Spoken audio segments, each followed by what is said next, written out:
Hello everyone, it's Professor Popham here for CC100. There's no concept video this week, but I did want to spend a little bit of time talking to you about your second assignment, which is due in 2 weeks' time.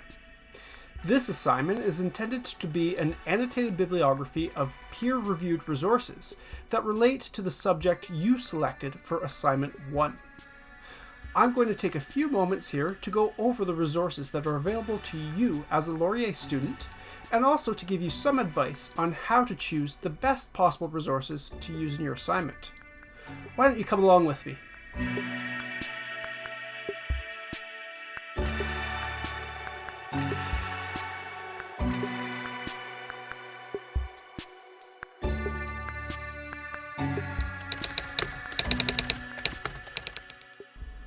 So we'll start off on the course homepage.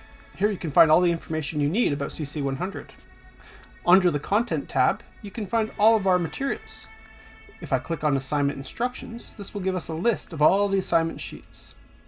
I clicked on the Assignment 2 CC100 BR2 Revised link, which gives us instructions for our assignment. You'll note that there are 4 main points here. First, you must begin with an APA citation. Second, you must provide a summary of the research project. Third, you must summarize the research methods. And fourth, you must give your critical interpretation.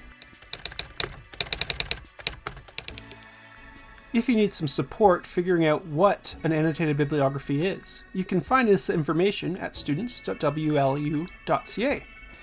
From there, you can navigate to the Studying in Academics tab, which has Advising and Support Services.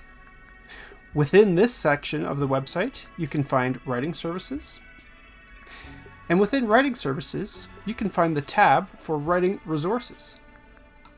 Under Writing Resources, you'll find a number of different expandable options, one of which is assignment types, and there you will see an annotated bibliography.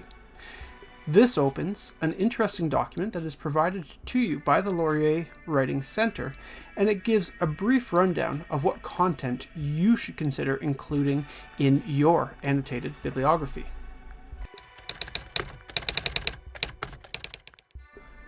Once you've figured out what you want to do for your annotated bibliography, you'll need to find resources. Your best bet is to navigate to library.wlu.ca. the University Library website. Here you'll find a search function called Omni, which will let you find just about anything you want. I'm typing in "murder in Canada" in close quotes. When I hit Search Omni, this will open up search results that lists a number of different resources that use the term "murder in Canada." I'm going to filter it to be available online and to be peer-reviewed. This means that they are going to be articles that have been reviewed by scholars and are therefore academically rigorous. From here, I can find a number of papers worth investigating. I'll click on the first link here, which is called Sentencing for Murder in Canada. This opens up a new window where I can find a link to access the resource. Now, you'll have to log in to the university library using your credentials. So in my case, I've typed in my username, and then I'm going to type in my password.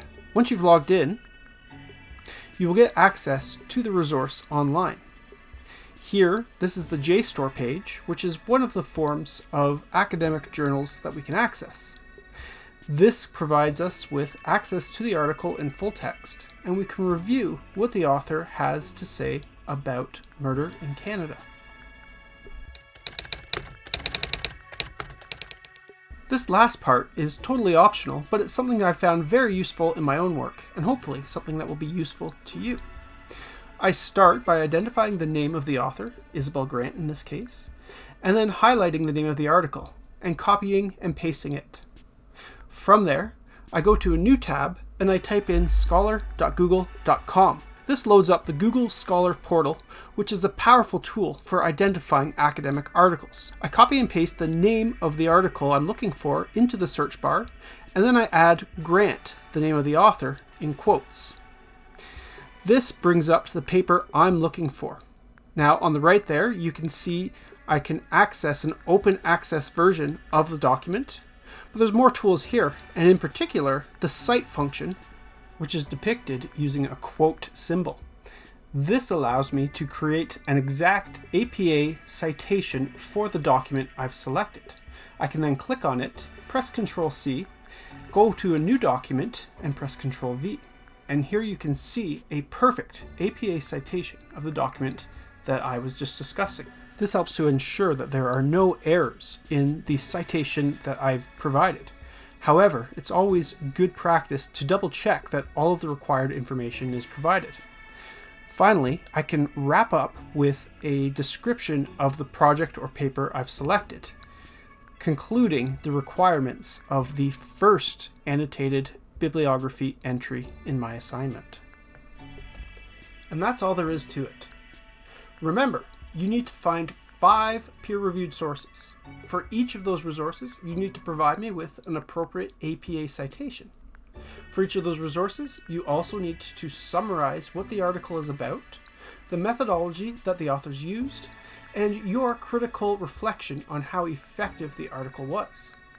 If you can do all of that, you're going to do just fine. Looking forward to seeing you next week. Thanks.